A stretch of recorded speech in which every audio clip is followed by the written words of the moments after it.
वक्त की बड़ी खबर आपको बता रहे हैं। बिहार में राज्यसभा चुनाव को लेकर राजनीतिक हलचल अब तेज हो गई है।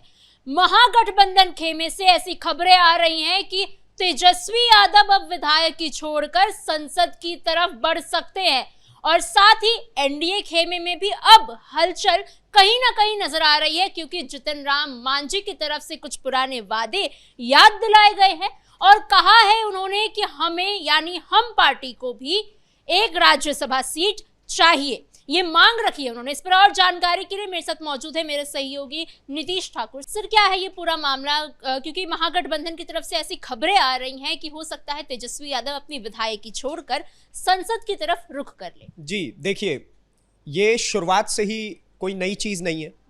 उत्तर प्रदेश और बिहार दोनों में ये जो यादव परिवार है, ये जो यादव कुल है, इसको जो चिराग है, ये बिहार और यूपी को समझते हैं अपना टिश्यू पेपर, कि जब चुनाव जीतना है, विधानसभा में बैठना है, तो टिश्यू पेपर को यूज करा और उसके बाद फेंक दिया।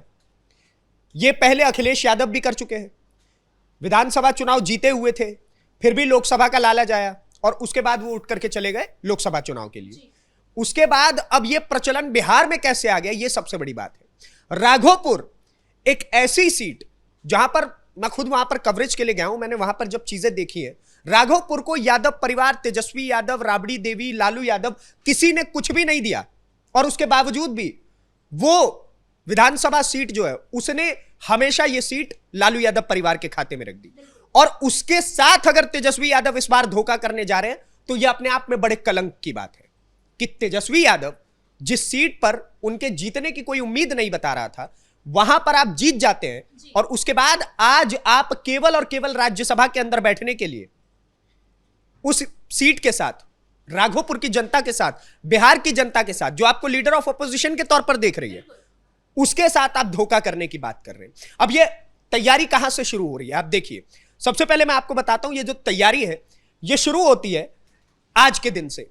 आज सुबह खबर आती है कि लालू यादव जी, जो अब राजनीति से और हर चीज से बेहद दूर हो चुके हैं, उन्हें अचानक से दोबारा से पुत्र मोह याद आ गया है और इसलिए वो कहते हैं कि मैं कल के दिन एक मीटिंग लूंगा जिसमें पार्टी के सारे सांसद, सारे विधायक, वरिष्ठ नेता, सभी एमएलसी, सारे के सारे मुझसे मिलने आइए और उसके बाद हम लोग निर्णय करेंगे कि ये जो एक बची खुची हुई सीट है उसे कैसे जीता जाए, कैसे ओवैसी के खाते से हड़पा जाए। उस चीज की तैयारी में अब राजद पूरी की पूरी लग चुकी है और कल के दिन राबड़ी देवी के आवास पर, जो उनका सरकारी आवास है, वहां पर यह मीटिंग होगी और उसमें सूत्रों के मुताबिक यह बताया जा रहा है कि कहीं ना कहीं लालू यादव और राबड़ी देवी, माता पिता दोनों मिलकर के अपने बच्चे के लिए सबके सामने झोली फैला देंगे कि यह सीट, यह राज्यसभा सीट हमारे बेटवा के हाथ में दे दीजिए। जबकि ऐसा होना नहीं चाहिए, क्योंकि राजनीतिक हलकों में इसका विरोध अभी से शुरू हो गया है। लोग कह रहे हैं कि तेजस्वी यादव बिहार की जनता के साथ इस प्रकार का अन्याय कैसे कर सकते हैं। आप पहले आते हैं, आप बोलते हैं मैं बिहार का मुख्यमंत्री बनूंगा, नहीं बन पाते। अब उसके बाद आते हैं, आप कहते हैं लीडर ऑफ अपोजिशन बनूंगा, लीडर ऑफ अपोजिशन बन जाते हैं बहुत मुश्किल से, लेकिन उसके बाद आप क्या कर रहे हैं? उसके बाद आप दोबारा से इसी प्रकार के कृत्य कर रहे हैं कि आप दोबारा से लीडर ऑफ अपोजिशन का पद त्याग करके आप राज्यसभा में जाने की सोच रहे हैं। सर, जिस तरीके से अखिलेश यादव भी संसद पहुंचे, आपने उनका जिक्र किया, तो क्या तेजस्वी यादव भी अब ये चाह रहे हैं कि वो भी जाके अमित शाह और मोदी जी के सामने बैठकर ये बताना चाहते हैं कि मैं भी अपोजिशन का एक बड़ा नेता बन सकता हूं या हूं?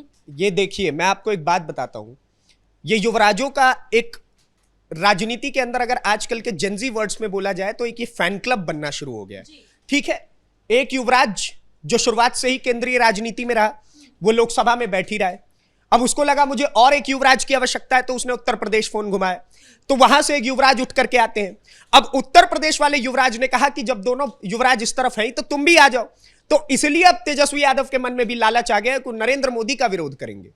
जिस राज्यसभा के अंदर डॉक्टर सुधांशु त्रिवेदी जैसे लोग बैठे होंगे, वहां पर ये तेजस्वी यादव जाकर के सोच रहे हैं कि वहां पर जाकर के रिटेलिएट करा करेंगे, ये भारतीय जनता पार्टी को, केंद्र सरकार को घेरेंगे। जबकि केंद्रीय राजनीति के अंदर तेजस्वी यादव की पहुंच और राजनीतिक सोच और समझ, ये मैं नहीं कह रहा हूं, ये पूरा का पूरा आप किसी भी राजनीतिक विश्लेषक के पास जाइएगा, वो यही बात कह रहा है कि तेजस्वी यादव की राजनीतिक सोच अभी केंद्रीय लेवल के लिए डेवलप नहीं हुई है।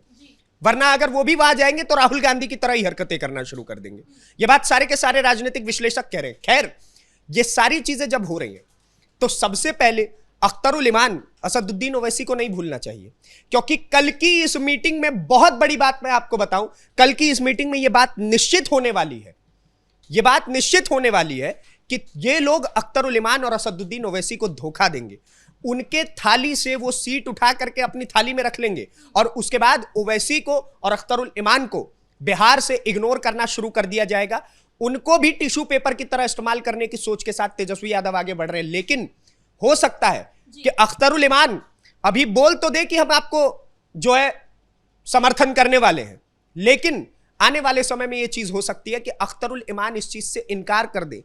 जब चुनाव का परिणाम का समय होगा, जब वोट दिया जाएगा, उस समय पर उनके विधायक पीछे हट जाएंगे कि हम आपको वोट नहीं देने वाले, और उस समय पर यह जो बची खुची राज्यसभा की सीट थी उस पर यह स्थिति आ सकती है कि चुनाव दोबारा से हो जाए। अभी इस चीज को बहुत क्लियर वे में नहीं कहा जा सकता, लेकिन दूरदर्शी तस्वीर से तो अभी तक यही नजर आ रहा है। जी सर, एक और सवाल ऐसे में उठता है कि अगर विधायकी छोड़कर तेजस्वी यादव संसद चले जाते हैं तो एक चर्चा ये भी हो रही है कि राघोपुर सीट पे यादव परिवार से ही किसी को फिर से उपचुनाव में खड़ा किया जाएगा। तो क्या अब इससे हम मान सकते हैं कि ये तेजस्वी यादव की धर्मपत्नी राजश्री की एंट्री हो सकती है पॉलिटिक्स में? ऑब्वियस सी बात है, बचा कौन है जी। बहनों को आप जूता मार करके घर से भगा देंगे, हाँ। भाइयों को आप अपने परिवार से अलग कर देंगे, तो अंतकाल तो पत्नी को ही लाना पड़ेगा। और जिस पत्नी का विरोध, सबसे पहली बात मैं आपको बताता हूं, जब आप राघोपुर के अंदर जाएंगी और वहां की जनता से बात करेंगी तो वहां के जो यादव लोग हैं वो खुद इस बात को अपने मुख से कहते हैं कि तेजस्वी यादव किस हक से अपने आप को यादव बोलते हैं। उनकी पत्नी कौन सा यादव है? उनकी पत्नी तो यादव है नहीं। अगर तेजस्वी यादव अपने आप को इतना ही यादवों का रहनुमा बताते तो फिर वो यादव कुल की बेटी के साथ विवाह करते, लेकिन उन्होंने ऐसा नहीं किया। और इसलिए अगर उपचुनाव के समय में तेजस्वी यादव जी की पत्नी वहां जाती हैं तो ये चुनाव तो तेजस्वी यादव हार रहे हैं, वो तो आपके सामने दिख रहा है राज्यसभा का। कोई बड़ी बात नहीं है कि राघोपुर का उपचुनाव अगर होता है तो उसमें राजद परिवार, लालू परिवार, यादव परिवार के लिए इतिहास का सबसे बड़ी हार हो जाएगी, क्योंकि वो सीट पारंपरिक सीट बताई जाती है इनकी, और वो हार इनके लिए बिल्कुल बर्दाश्त करने लायक नहीं रहेगी। और ऐसे में बिहार के अंदर धीरे धीरे करके राजद का पतन, राजद का पूरा वर्तमान जो है वो इतिहास में तब्दील होता आपको नजर आएगा। जी सर, ये तो हो गई महागठबंधन की बात। अब थोड़ी सी बात हम एनडीए के खेमे की भी कर लेते हैं। एनडीए खेमे से भी अब ये खबर आ रही है कि जीतन राम मांझी की तरफ से ये कहा गया है कि हमसे पहले कुछ पुराने वादे किए गए थे। वादा ये किया गया था कि 2 लोकसभा सीटें दी जाएंगी हम पार्टी को और 1 राज्यसभा सीट। जब चुनाव हुए और परिणाम आए तो उस समय 1 लोकसभा सीट तो मिल गई उन्हें, लेकिन अब वो मांग कर रहे हैं कि ये जो 1 राज्यसभा सीट है, यानी 5वीं, जिस पे पेच फंस रहा है, माना जा रहा है कि 2 सीटें जदयू की होंगी, 2 सीटें भाजपा की होंगी और 1 सीट पर लोजपा का नाम कहीं ना कहीं आ रहा है। लेकिन जीतन राम मांझी मांग कर रहे हैं कि वो 1 सीट हम पार्टी को मिले। देखिए, सबसे पहली बात, जीतन राम मांझी जी से सिंपल सी बात, आप देखिए, जितने भी ढंग के राजनीतिक समझ रखने वाले लोग हैं वो जानते हैं कि बिहार की राजनीति में जीतन राम मांझी का कद खुद ब खुद छोटा हुआ है। उनको सबसे पहले मंत्री बना दिया गया है केंद्र में। आपको इसी चीज के लिए भारतीय जनता पार्टी का धन्यवाद करना चाहिए कि जिस केंद्रीय मंत्री के पद के बारे में आप स्वयं सोच नहीं सकते थे वो आपको मिल गई, और उसके बाद आप सोच रहे हैं कि चलिए लोकसभा की भी सीट मिल जाए। मिल गई, आपको लोकसभा की भी 1 सीट मिली। उसके बाद बिहार विधानसभा के अंदर भी आपको सीटें मिली, उसमें भी आपका कोई बहुत अच्छा प्रदर्शन नहीं रहा है। आपको 5 सीटें मिली थी उस समय पर, जिसमें से 2 या 3 में शायद उन्होंने जीत दर्ज की है। तो ऐसे में अब वो कह रहे हैं कि 1 राज्यसभा की भी सीट मिल जाए, तो आप तो वही बात कर रहे हैं कि मैं थाली रख रहा हूं सामने और आप इसमें जितना हो सके डालते जाइए, डालते जाइए। ये इस तरीके से राजनीति काम नहीं करती। जीतन राम मांझी को ये बात समझनी होगी कि उनका एक राजनीतिक कद खुद को बड़ा करना होगा उनको। सबसे पहले ये हर चीज बैठे बिठाए नहीं मिलती है। दूसरी चीज, जीतन राम मांझी फंस गए हैं विपक्षियों के नैरेटिव में, क्योंकि विपक्ष ये बात जानता है कि इस वक्त उनके आपस में तो बहुत बैर चल रहे हैं। कांग्रेस, राजद, सीपीआई, सीपीआईएम, सीपीआईएमएल, ये सारे के सारे आपस में लड़ रहे हैं। ऑल इंडिया मजलिस इत्तेहादुल मुस्लिमीन को भी ले लीजिए, बहुजन समाज पार्टी को भी लीजिए, ये सारे के सारे इस वक्त इस बात की लड़ाई में बैठे हुए हैं कि हमें 1 राज्यसभा सीट मिल जाए। 1 राज्यसभा सीट के पीछे 7 की 7 पार्टियां, मतलब 1 अनार 100 बीमार। और वही दूसरी तरफ अगर आप जाइएगा दूसरी तरफ अगर आप जाइएगा तो आपको मालूम पड़ेगा कि यहां पर कोई बहुत ज्यादा बहस नहीं चल रही थी। भारतीय जनता पार्टी का जो खेमा है, जिसे आप एनडीए गठबंधन कह लीजिए, वहां पर कोई बहस नहीं चल रही थी। तो विपक्ष ने सोचा कि एक नैरेटिव बनाया जाए जिससे कि जीतन राम मांझी फंस जाए, और जीतन राम मांझी वही गलती कर रहे हैं। हालांकि उन्होंने अपने बयान में यह बात भी कही है कि मैं प्रधानमंत्री मोदी का धन्यवाद करता हूं कि उन्होंने मुझे केंद्रीय मंत्री बना दिया और मुझे बहुत आगे बढ़ा दिया। अगर वो दे तो भी ठीक है, ना दे तो भी ठीक है। तो अभी मुझे लगता है कि जीतन राम मांझी को थोड़ा ठंडा रहना चाहिए और इन सारी राजनीतिक बयानबाजियों से दूर रहना चाहिए कि बहुत मुश्किल से वो इस वक्त बिहार की राजनीति में खुद को रिवाइव कर पाए। तो उस रिवाइव, कम शब्दों में आप मुझे ये बताइए कि क्या अगर ये एक राज्यसभा सीट अगर जीतन राम मांझी को नहीं मिलती है तो क्या वो एनडीए से अलग हो सकते हैं? नहीं, ऐसा कभी नहीं कर सकते जीतन राम मांझी। वो उनके लिए अभी पॉसिबल भी नहीं है, और वो जानते हैं कि इस बार के बिहार चुनाव में अगर उनको किसी ने रिवाइव किया है तो वो एनडीए भारतीय जनता पार्टी है, तो इस बार बिल्कुल भी पीछे नहीं हटने वाले। इन तमाम जानकारियों के लिए धन्यवाद सर। और कुल मिलाकर राज्यसभा चुनाव को लेकर बिहार में हलचल काफी तेज दिख रही है, सियासत लगातार गर्माती जा रही है। एक तरफ महागठबंधन की तरफ से ये सारे ऐलान आ रहे हैं, चर्चा हो रही है कि हो सकता है कि तेजस्वी यादव अपनी विधायकी छोड़कर संसद की ओर चले जाए। वहीं एनडीए खेमे में अब तक जहां सब कुछ शांत था, लेकिन अब जीतन राम मांझी की तरफ से भी हलचल तेज कर दी गई है।